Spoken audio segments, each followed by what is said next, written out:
Welcome back to week 7 of MC 100. This video will go over part 2 of chapter 8, looking more at the industry of print journalism and how that has shifted over time to adapt to digital and online journalism practices, um, and looking at current models of journalism.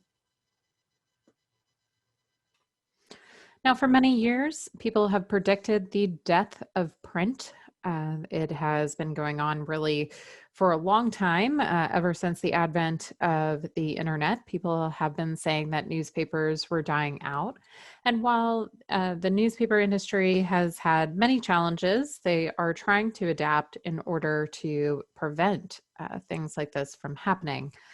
Let's watch a quick video from Reuters about where the newspaper industry is currently as of 2019.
So every year, the Readership Institute puts out a digital news report. That's the latest one from 2019. So I encourage you to look at both that and the Pew Research Center's uh, outlook on the newspaper and digital web journalism history.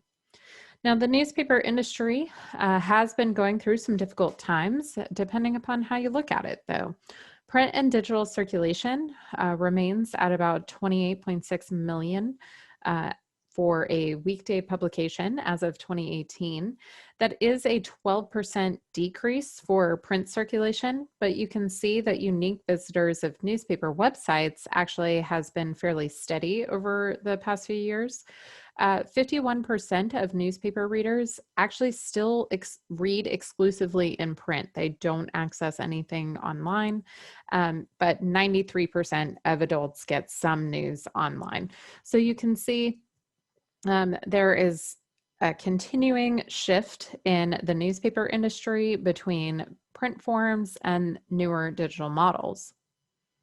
16% of adults are willing to pay for news online. These paywalls are when you have to pay for a subscription to access some kind of news. This became popularized by the Wall Street Journal. We'll discuss it a little bit more in our third video about democracy and social issues.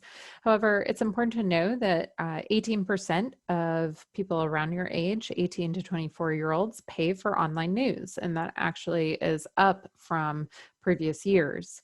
As of February 2019, New York Times has 3.3 million digital-only subscribers out of their total 4.3 million subscribers. So only 1 million of their subscribers are print, the rest are from digital.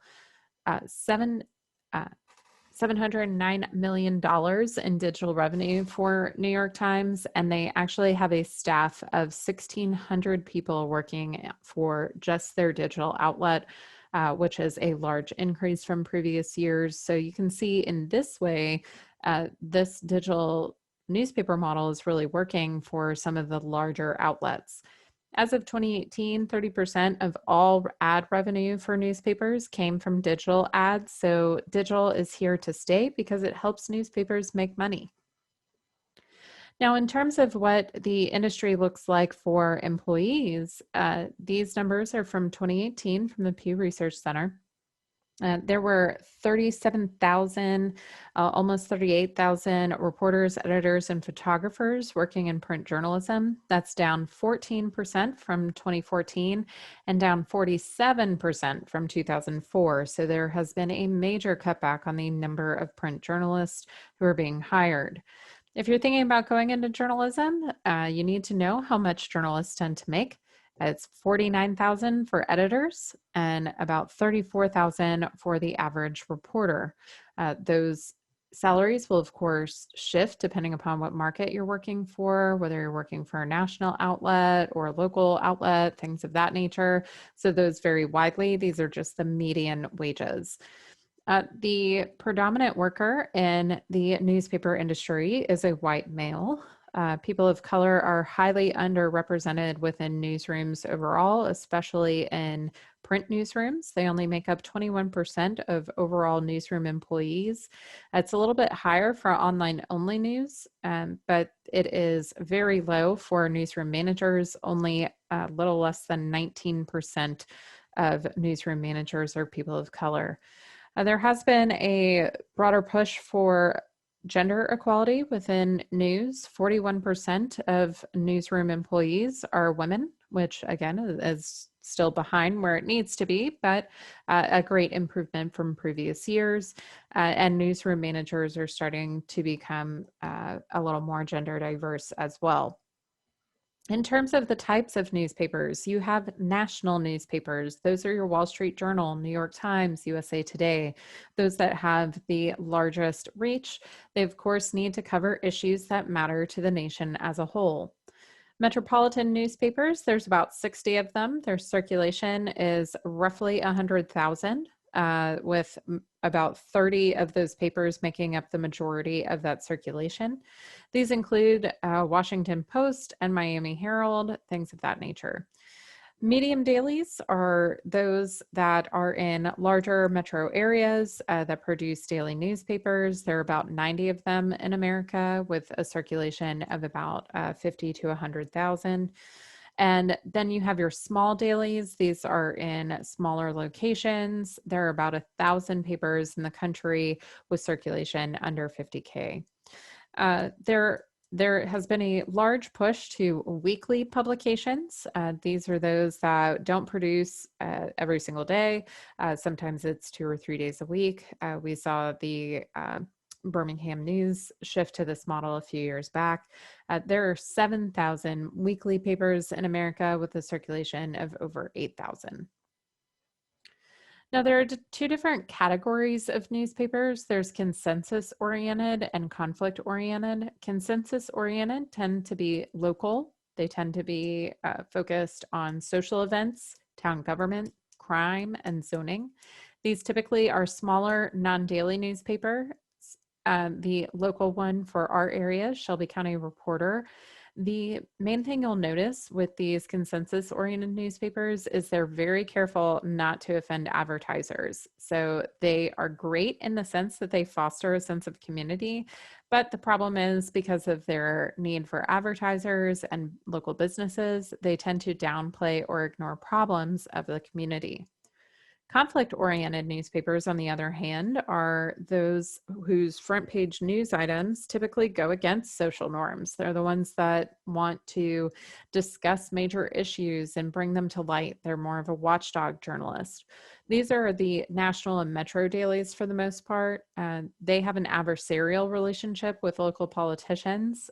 They use them as sources, and politicians need the papers to get press out, but they typically act like they don't like each other.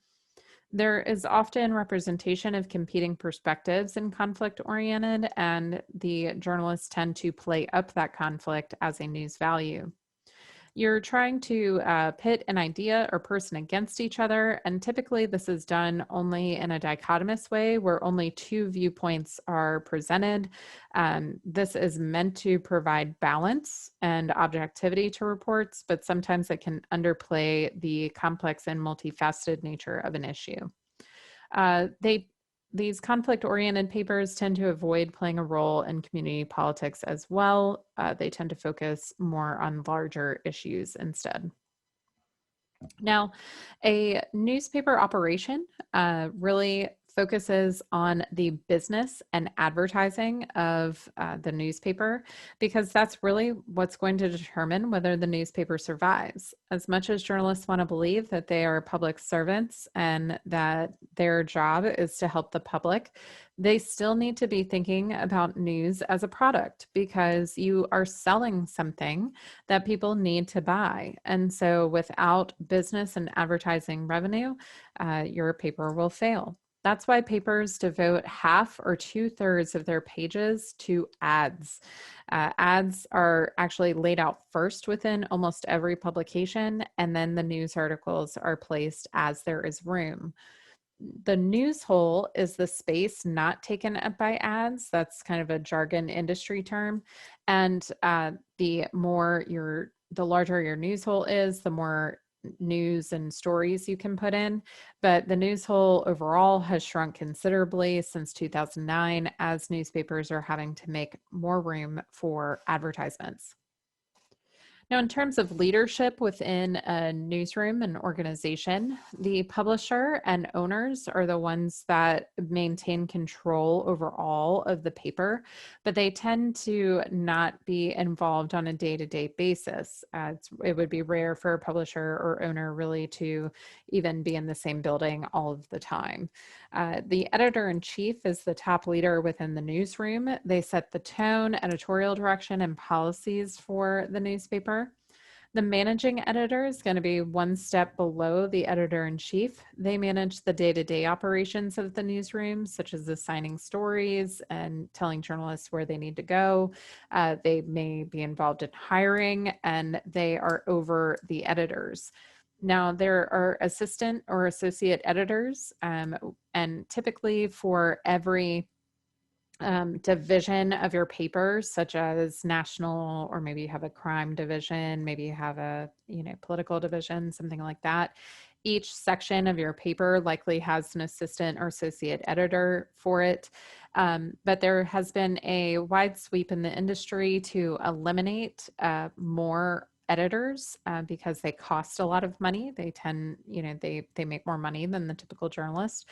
And so there has been a focus on just having one editor that their main goal is to get the story online first, update it as they need to because they either made a mistake or the story is continuing to develop. And then their third priority is getting it ready for the print publication. So you can see a big focus on digital here. Now, reporters are probably who you think of when you think of newspapers. There are different types of reporters. The overall or largest section of reporters are general assignment. They cover all types of stories. So I was a general assignment reporter and producer for broadcasting. So I never knew what story I would be covering during a day.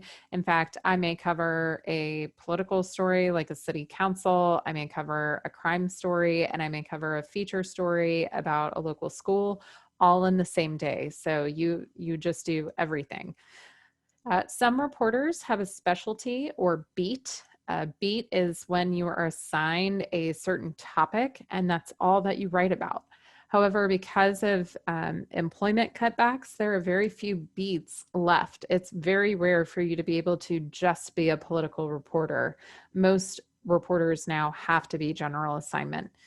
Now, there are bureau reporters who will file from other cities for larger national or even metropolitan papers, but most of these bureaus have closed due to cutbacks in budgets.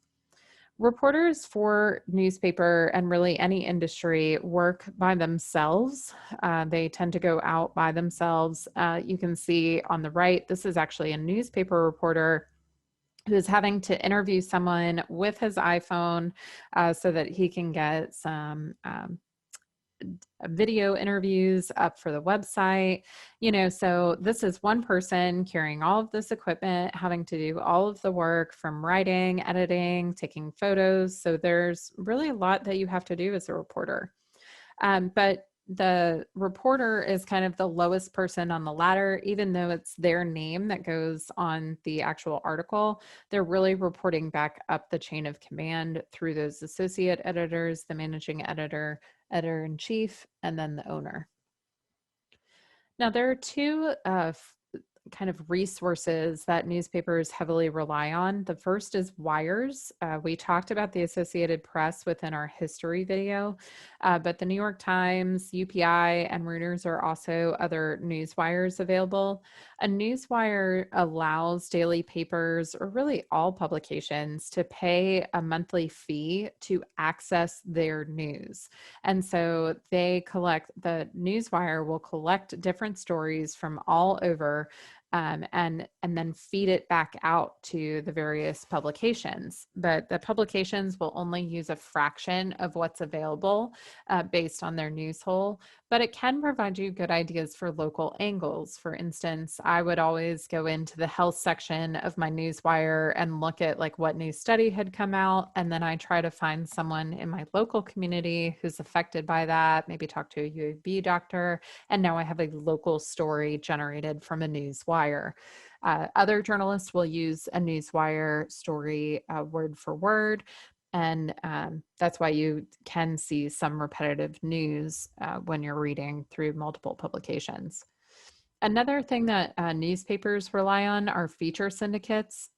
Unit Features and Tribune Media Services are the two most widely known feature syndicates.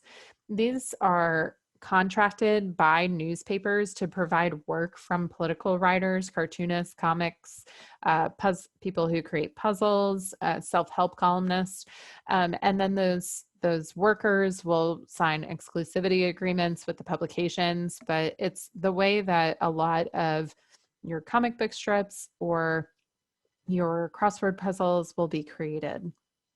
Now here is a sneak peek into what an AP wire looks like. So you can see within state news, there are 27 articles that have been written. They tend to be very brief, very straightforward. I could literally cut and paste this, into my newscast or my newspaper and use it verbatim, but as a reporter, I really should be rewriting these. And you can see all the different types of news there on the left and all the different folders. So these are comics that are syndicated. It could be that, a certain owner, like maybe Hearst Publications, will contract with this particular comic, and he will create a comic and it will be published nationwide in all of the syndicates. So that's kind of how those feature syndicates work. Same for things like Sudoku puzzles or even crossword puzzles, although the New York Times does not syndicate their particular crossword puzzle, although it is the best. I love a good New York Times crossword puzzle. Now, joint operating agreements were created in 1970 with the Newspaper Preservation Act. It was an attempt to help newspapers share business and production operations. So entire news and editorial staffs would be individually based. So you would work specifically for the Birmingham News or the Birmingham Post Herald, but your business operations, like your advertising department or your printer, would be the same. And so you're kind of sharing the business cost while maintaining separate editorial and news staffs. As of 2018, there are only 5 JOAs in existence. They were once thought to be kind of an economic savior for the print media, and unfortunately, they just weren't all that successful.